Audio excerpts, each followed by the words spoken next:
Assalamualaikum warahmatullahi wabarakatuh. Perkenalkan, nama saya Rina Siti Trifani dengan NIM 12430501882. Dalam video kali ini saya akan menjelaskan materi mengenai ilmu hukum sebagai ilmu kenyataan untuk diajukan sebagai tugas akhir dari mata kuliah pengantar ilmu hukum dengan dosen pengampu Ibu Neng Yani. Di satu sisi, pengetahuan tentang hukum itu sendiri mencakup suatu perantaraan yang luas serta dapat dikatakan tidak memiliki tepi. Kalau dicoba untuk menulis tentang dasar-dasar ilmu hukum tanpa dibarengi dengan pemahaman terdapatnya aspek yang begitu sangat luas dari cakupan hukum, hingga dapat dikatakan belum memberikan cerminan yang lengkap mengenai hukum.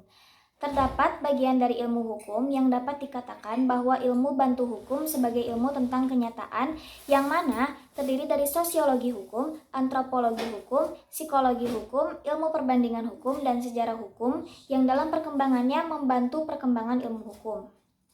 Yang pertama ada sosiologi hukum. Sosiologi hukum merupakan cabang ilmu pengetahuan yang mempelajari hubungan timbal balik antara hukum sebagai gejala sosial dengan gejala-gejala sosial lainnya. Menurut Profesor Sajipto Raharjo, studi hukum secara sosiologis memiliki 3 karakteristik, yakni yang pertama, sosiologi hukum bertujuan untuk memberikan penjelasan terhadap praktik-praktik hukum. Yang kedua, sosiologi hukum senantiasa menguji kesahihan empiris dari suatu peraturan atau pernyataan hukum. Yang ketiga, sosiologi hukum tidak melakukan penilaian terhadap hukum.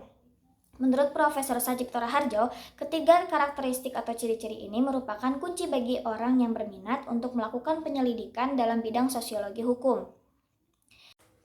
Selanjutnya, objek sasaran sosiologi hukum. Sosiologi hukum diantaranya mempelajari pengorganisasian sosiologi dari hukum. Objek sasarannya adalah badan-badan yang terlibat dalam kegiatan penyelenggaraan hukum seperti polisi, jaksa, pembuat undang-undang, dan lain-lain. Untuk memudahkan bagaimana sikap sosiologi hukum terhadap bidang yang dipelajari, maka menurut Profesor Sajipto Raharjo memberikan pertanyaan adalah hal yang dapat memudahkannya. Sosiologi hukum lazimnya memulai dengan sikap kecurigaan intelektual, yang artinya adalah tidak mau begitu saja mempercayai dan menerima pernyataan hukum secara langsung. Bidang advokat atau kepengacaraan merupakan bidang yang sangat menarik bagi sosiologi hukum. Ia mengamati pengorganisasian sosial dari hukum dan apakah sesungguhnya yang bisa diharapkan dari advokat. Bagaimanapun juga, sosiologi hukum memverifikasikan pola-pola hukum yang sudah dikukuhkan dalam bentuk formal tertentu dalam tingkah laku orang-orang yang menjalankannya. Lalu, selanjutnya ada antropologi hukum. Antropologi hukum adalah suatu cabang ilmu pengetahuan yang mempelajari pola-pola sengketa dan penyelesaiannya pada masyarakat-masyarakat sederhana maupun masyarakat yang sedang mengalami proses perkembangan dan pembangunan. Metode pendekatan antropologi hukum menurut Auber adalah suatu segi yang menonjol dari ilmu antropologi adalah pendekatan secara menyeluruh yang dilakukan terhadap manusia. Antropologi hukum menggunakan pendekatan secara menyeluruh dalam menyelidiki manusia dan masyarakatnya, menemukan bahwa melalui manifestasinya sendiri yang khas akan melihat bahwa hukum itu selalu hadir dalam masyarakat. Menurut E.A. Hobel yang dikutip dari Surjono Sukanto, hukum sebagai aspek kebudayaan mempunyai beberapa fungsi fundamental untuk memelihara kedudukan masyarakat. Di antaranya, yang pertama, merumuskan pedoman bagaimana warga masyarakat seharusnya berperilakuan sehingga terjadi integrasi minimal dalam masyarakat. Yang kedua, menetralisasikan kekuatan-kekuatan dalam masyarakat sehingga dapat dimanfaatkan untuk mengadakan ketertiban. Yang ketiga, mengatasi persengketaan agar keadaan semula pulih kembali. Dan yang keempat, merumuskan kembali pedoman-pedoman yang mengatur hubungan antara warga-warga masyarakat dan kelompok apabila terjadi perubahan. Antropologi hukum memperhatikan dan menerima hukum sebagai bagian dari proses-proses yang lebih besar dari masyarakat. Hukum dilihat tidak secara statis melainkan dinamis, yang mana ia akan terbentuk dan menghilang secara berkesinambungan. Lalu selanjutnya ada psikologi hukum. Kajian sosiologi terhadap hukum acara memberikan pengaruh yang cukup besar pada perkembangan psikologi hukum. Berawal dari pidato Freud pada tahun 1906 untuk para hakim. Ia mengatakan bahwa psikologi ternyata dapat diterapkan dalam bidang hukum. Kemudian, pernyataan tersebut didukung oleh Hugo Musterberg yang merupakan seorang ahli eksperimental pada tahun 1908 Masehi. Ia mengatakan bahwa prinsip psikologi sebenarnya dapat ditetapkan di dalam semua bentuk kejadian termasuk dalam ruang pengadilan. Pada tahun 1927, Dekan Fakultas Hukum Yale memerintah seorang psikolog untuk menjadi dosen sebagai upaya menciptakan peran hukum dalam mengontrol perilaku. Selain itu, Ahnum 1930 pada jurnal The American Bar Association juga menyatakan bahwa saat ini adalah waktu yang tepat dalam mengumpulkan fakta secara psikologi modern yang harusnya diakui oleh para penegak hukum. Hal demikian yang kemudian semakin mendorong berkembangnya pernyataan mengenai psikologi dan hukum hingga meluas ke berbagai aspek permasalahan psikologi yang ada di masyarakat. Hukum dan psikologi tidak hanya memiliki banyak kesamaan, tetapi juga terdapat perbedaan-perbedaan di dalamnya. Perbedaan tersebut dapat dilihat melalui perbedaan nilai, asumsi dasar, model, pendekatan, kriteria, dan metode. Adapun menurut seorang ahli yakni Hansi melihat beberapa hal yang memungkinkan terjadinya konflik antara hukum dan psikologi yang diantaranya yaitu yang pertama, hukum cenderung konservatif sedangkan psikologi cenderung kreatif. Yang kedua, hukum bersifat otoriter dan normatif, sementara psikologi bersifat empiris. Yang ketiga, hukum hanya memiliki dua kubu, yakni benar dan salah, sedangkan psikologi cenderung penuh eksperimen. Yang keempat, hukum bersifat menentukan sementara, psikologi lebih kepada menjelaskan. Yang kelima, hukum bersifat ideografis, sementara psikologi bersifat nomoteris. Yang keenam, hukum berfokus dalam menekankan kepastian sementara psikologi cenderung melihat adanya kemungkinan-kemungkinan yang bisa terjadi. Lalu yang ketujuh, hukum bersifat reaktif sedangkan psikologi bersifat proaktif. Lalu yang terakhir, hukum bersifat operatif sedangkan psikologi bersifat ilmiah. Di samping perbedaan-perbedaan yang ada antara psikologi dan hukum, tetap bahwasanya psikologi memiliki peran yang sangat penting dalam suatu rangkup lingkup hukum itu sendiri. Hal ini juga dijelaskan oleh Sujono Sukanto dalam bukunya Beberapa Catatan tentang Psikologi Hukum, yang di dalamnya menyebutkan tentang pentingnya psikologi hukum bagi penegakan hukum sebagai berikut. Yang pertama, untuk memberikan penafsiran yang tepat pada kaidah hukum, seperti pengertian, misalnya dalam pengertian etika baik, buruk, atau sebagainya. Untuk menerapkan hukum dengan cara mempertimbangkan keadaan psikologis pelaku, lalu untuk lebih menyesarakan ketertiban dan ketentraman yang menjadi tujuan utama hukum. Lalu yang selanjutnya, untuk menghindari penggunaan kekerasan dalam penegakan hukum. Lalu, untuk memantapkan pelaksanaan fungsi penegakan hukum dengan cara mengenal diri atau lingkungannya. Lalu yang terakhir, untuk menentukan batas-batas penggunaan hukum sebagai sarana pemeliharaan dan penciptaan kedamaian. Selain itu, psikologi juga memiliki peranan yang sangat penting khususnya pada aparat penegak hukum, yaitu polisi, jaksa, hakim, petugas lapas, dan pihak-pihak yang terlibat, seperti saksi, pelaku, dan korban. Selain itu, psikologi juga berperan pada sistem hukum dan warga negara yang termasuk pada subjek hukum. Adapun beberapa peran psikologi dalam penegakan hukum di Indonesia yaitu yang pertama, berperan dalam memperkuat penegak hukum, misalnya bagaimana peranan intervensi psikologis dalam meningkatkan performance polisi. Yang kedua, berperan dalam menjelaskan kondisi psikologis pelaku, korban, dan saksi sehingga penegak hukum dapat menghindari kemungkinan kesalahan yang diambil dalam proses membuat suatu keputusan. Yang ketiga, berperan dalam meningkatkan kesadaran masyarakat untuk dapat mematuhi hukum yang berlaku dalam satu wilayah. Secara umum, peran psikologi dibagi dua, yaitu keilmuan dan aplikatif. Pada bagian keilmuan, psikologi berperan dalam proses pengembangan hukum berdasarkan suatu riset psikologi itu sendiri. Sementara di bagian aplikatif, psikologi berperan dalam intervensi psikologis yang dapat membantu proses hukum. Menurut Farrington dan Hawkins, fungsi dan peranan ilmu psikologi dalam bidang hukum dapat dibagi menjadi 3 jenis. Yang pertama, digunakan untuk menguji kebenaran anggapan yang digunakan dalam hukum. Yang kedua, digunakan dalam proses hukum. Dan yang ketiga, digunakan dalam sistem hukum itu sendiri. Nah, jika dilihat dari proses tahapan penegakan hukum, psikologi berperan dalam 4 tahap. Yang pertama, pencegahan deteren, atau psikologi dapat membantu penegak hukum dalam memberikan sosialisasi kepada masyarakat bagaimana cara mencegah tindakan kriminal. Misalkan dengan memberikan informasi mengenali pola perilaku kriminal sehingga diharapkan dengan ini masyarakat mampu mencegah dirinya untuk menghindari perilaku yang melanggar hukum. Yang kedua, penanganan atau pengungkapan dan penyidikan. Psikologi dapat membantu aparat penegak hukum, khususnya polisi dalam mengidentifikasi pelaku sehingga dapat lebih cepat dan tepat dalam mengungkap pelaku dalam kejahatan tersebut. Misalkan dengan teknik criminal profiling dan geographical profiling. Criminal profiling merupakan teknik investigasi untuk menggambarkan profil si pelaku kriminal dari segi demografi seperti umur, tinggi, suku, dan psikologis, motif kepribadian, modus operandi, dan setting tempat kejadian atau scene.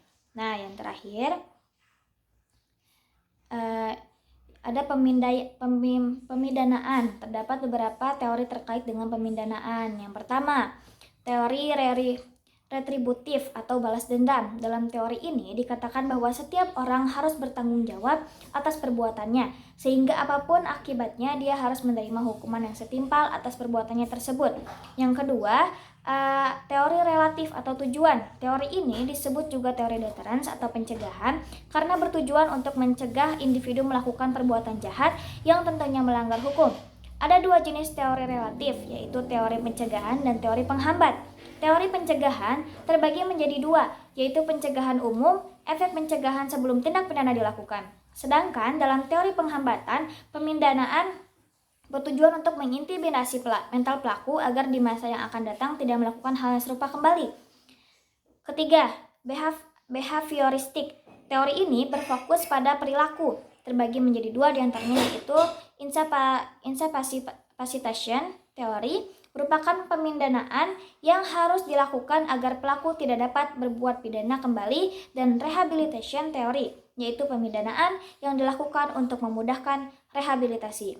Dan yang paling terakhir, pemenjaraan. Dalam tahap ini, pelaku ditempatkan dalam lembaga permasyarakatan atau LP dengan tujuan agar pelaku tersebut dapat mengalami perubahan perilaku menjadi orang yang baik. Namun, pada kenyataannya banyak pelaku kriminal yang masih melakukan tindak kejahatan kembali setelah ia keluar dari LP. Adapun terdapat beberapa konsep psikologi yang dalam perubahannya perilaku narapidana di lembaga pemasyarakatan tersebut. Pertama, berorientasi personal. Hal ini dapat dilakukan dengan cara terapi individual atau kelompok, misalkan terapi kognitif. Kedua, berorientasi lingkungan. Maksudnya adalah menciptakan lingkungan fisik LP yang mendukung perubahan perilaku. Dalam psikologi dan hukum terdapat beberapa kajian, yang diantaranya yang pertama, psikologi penegakan hukum memfokuskan pada aktivitas badan penegakan hukum dan menyediakan layanan psikologis untuk badan tersebut.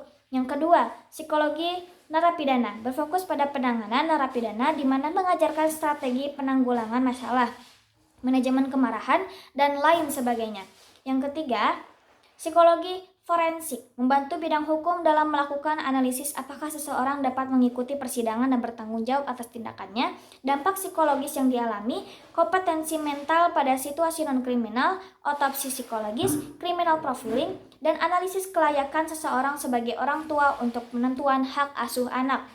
Adapun ruang lingkup mengenai psikologi hukum menurut Sujono, yaitu yang pertama, segi psikologi tentang terbentuknya norma atau kaidah hukum. Yang kedua, kepatuhan atau ketaatan terhadap kaidah hukum. Yang ketiga, perilaku menyimpang. Yang keempat, psikologi dalam hukum pidana dan pengawasan perilaku. Nah, negara dengan sistem common law seperti Amerika juga membagi penerapan psikologinya yang dapat dibedakan menurut sudut pandang apa yang diistilahkan. Yang pertama, psikologi dalam hukum atau psychology in law, mengacu pada penerapan spesifik dari psikologi hukum itu sendiri. Yang kedua, psikologi dan hukum atau psychology and law. Psikologi ini meliputi psycholegal research, merupakan penelitian individu yang terlibat di dalam hukum seperti kajian terhadap perilaku pengacara, juri, dan hakim. Lalu selanjutnya psikologi hukum, psychology of law, mengacu pada riset psikologi, mengapa seseorang mematuhi atau tidak peraturan tertentu, perkembangan moral, persepsi, dan sikap publik terhadap berbagai sanksi pidana. Yang keempat, psikologi forensik, forensic psychology, suatu cabang psikologi yang digunakan untuk menyiapkan informasi bagi pengadilan atau psikologi di dalam pengadilan. Yang kelima, criminal psychology atau psikologi hukum pidana. Psikologi hukum yang menggambarkan dinamika interpersonal dan kelompok dari suatu pembuatan putusan di dalam proses mendakwa mulai dari waktu penetapan hingga pada momen penjatuhan pidana. Lalu yang terakhir ada neuroscience and law, mencakup wawasan tentang isu pertanggungjawaban, meningkatkan kemampuan membaca pikiran, prediksi yang lebih baik terhadap perilaku di masa mendatang, dan prospek peningkatan kemampuan otak manusia. Nah, teman-teman, terdapat 4 kemungkinan bentuk kontribusi psikologi dalam praktek beracara di persidangan sebagai berikut. Yang pertama, saksi ahli. Psikolog memberikan keterangan ahli di depan persidangan yang dimintakan oleh hakim, jaksa, atau pengacara. Yang kedua, pemberi nasihat ahli di luar persidangan untuk hal-hal yang terkait dengan persidangan pada umumnya. Nasihat tersebut dapat berupa opini atau hasil penelitian yang dapat diberikan kepada badan peradilan, tersangka, dan korban atau yang mewakilinya. Yang ketiga, hakim ad hoc. Para psikolog yang karena keahliannya diminta untuk bertugas sebagai hakim anggota majelis, hakim yang menyidangkan kasus tertentu. Lalu yang terakhir, pendidik para calon hakim atau pemberi penyegaran pada hakim senior yang difokuskan menjadi sebuah awareness course terkait 3 hal, yaitu situasi psikologik, hakim sebagai manusia biasa, proses persidangan sebagai suatu teater psikologis, dan saat mengambil keputusan pidana.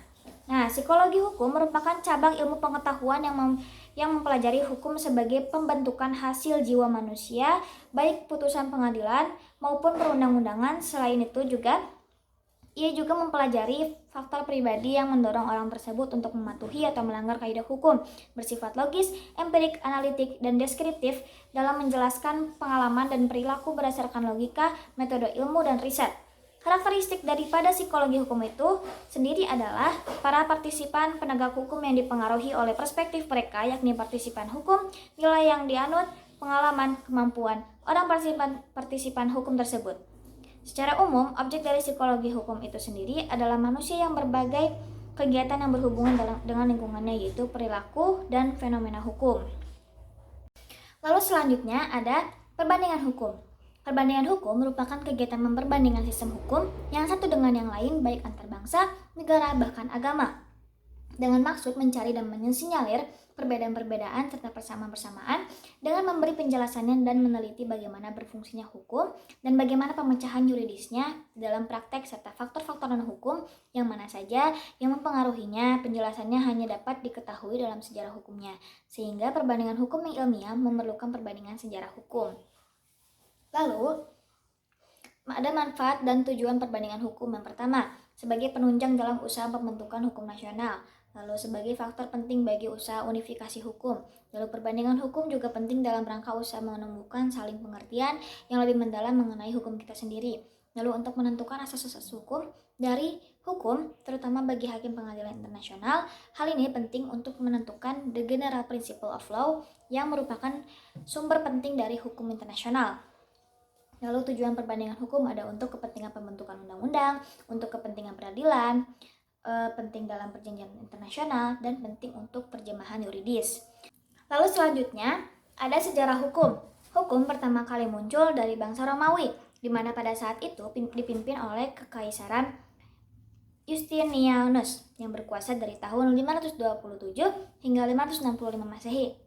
Pada masa kekuasaannya, terdapat undang-undang peraturan-peraturan yang berlaku di zaman Romawi yang sudah dikodifikasikan bernama Corpus Juris Civilis, di mana pada waktu itu dianggap sebagai hukum yang paling sempurna.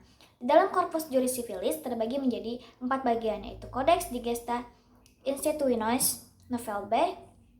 Ada pula isi dari masing-masing bagian, yaitu Codex Justinianus ialah himpunan peraturan-peraturan yang diundang-undangkan oleh Kaisar Justinianus. Digesta yaitu sekumpulan kutipan-kutipan yang diambil dari kitab-kitab karangan para sarjana. Lalu Institutiones, kitab hukum yang dipakai sebagai kitab pelajaran di Konstantinopel. Novelle, yaitu himpunan undang-undang sebagai tambahan pada ketiga bagian tersebut. Jadi, kesimpulannya, ilmu hukum sebagai ilmu kenyataan berbicara tentang di mana hukum tersebut dapat ditetapkan dalam kehidupan sehari-hari di tengah masyarakat, dan ilmu hukum tersebut dipergunakan untuk mengatur kehidupan sosial di dalam masyarakat. Langkah-langkah yang dapat dilakukan supaya hukum yang sudah dibuat dapat berjalan di tengah-tengah kehidupan masyarakat adalah dengan memperkenalkan hukum itu sendiri, supaya masyarakat bisa mengerti tentang sejarah, cakupan, dan peran hukum dalam kehidupan bermasyarakat. Ilmu hukum sebagai ilmu kenyataan juga secara tidak langsung mengajak masyarakat untuk menilai dan berpikir secara rasional tentang hukum yang ada dan diterapkan dalam kehidupan bermasyarakat. Terima kasih.